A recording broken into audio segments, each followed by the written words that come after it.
प्यारे बच्चों, कक्षा 10 के सामाजिक विज्ञान के अंतर्गत इतिहास विषय में तीसरा अध्याय भूमंडलीकृत विश्व का बनना में आज पढ़ेंगे युद्धोत्तर सुधार। देखिए, लंबे समय तक चले प्रथम विश्व युद्ध ने उन देशों की आर्थिक स्थिति बहुत ही कमजोर कर दी थी। प्रथम विश्व युद्ध कब से कब तक चला? 1914 से 1918 तक, अर्थात 4 साल तक चला।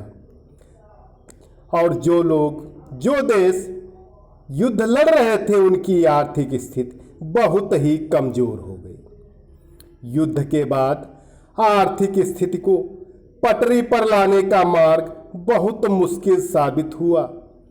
विश्व युद्ध से पहले ब्रिटेन दुनिया की सबसे बड़ी अर्थव्यवस्था था। युद्ध के बाद सबसे लंबा आर्थिक संकट उसे ही झेलना पड़ा। किसे झेलना पड़ा? ब्रिटेन को। जिस समय ब्रिटेन युद्ध से जुड़ा रहा था उसी समय भारत और जापान में उद्योग विकसित हो रहे थे। युद्ध के पश्चात भारतीय बाजार में पहले वाली वर्चस्वशाली स्थिति प्राप्त करना ब्रिटेन के लिए बहुत कठिन हो गया था।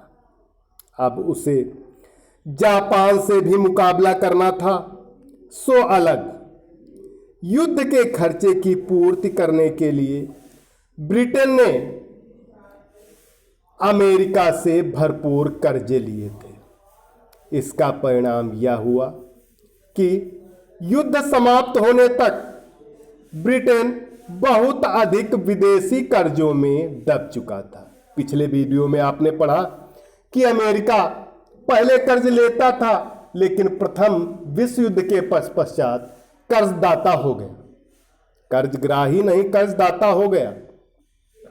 आगे देखिए, युद्ध के कारण आर्थिक उछाह का माहौल उत्पन्न हो गया था क्योंकि मांग, उत्पादन और रोजगारों में बहुत बढ़ोतरी हुई। परंतु जब युद्ध के कारण उत्पन्न हुआ उछाह शांत होने लगा तो उत्पादन गिरने लगा और बेरोजगारी बढ़ने लगी।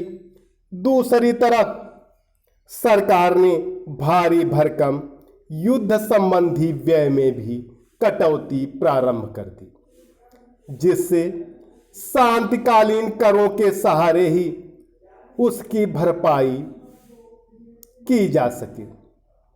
इन सभी प्रयासों के कारण रोजगार अधिक संख्या में समाप्त हुए। सन 1921 में प्रत्येक 5 में से एक ब्रिटिश श्रमिक के पास काम नहीं था। यानी 5 श्रमिकों में से एक श्रमिक के पास काम ही नहीं था, यानी 4 ही मजदूरों के पास काम बचा। रोजगार के बारे में बेचैनी और अनिश्चितता युद्धोत्तर वातावरण का अंग बन गई थी।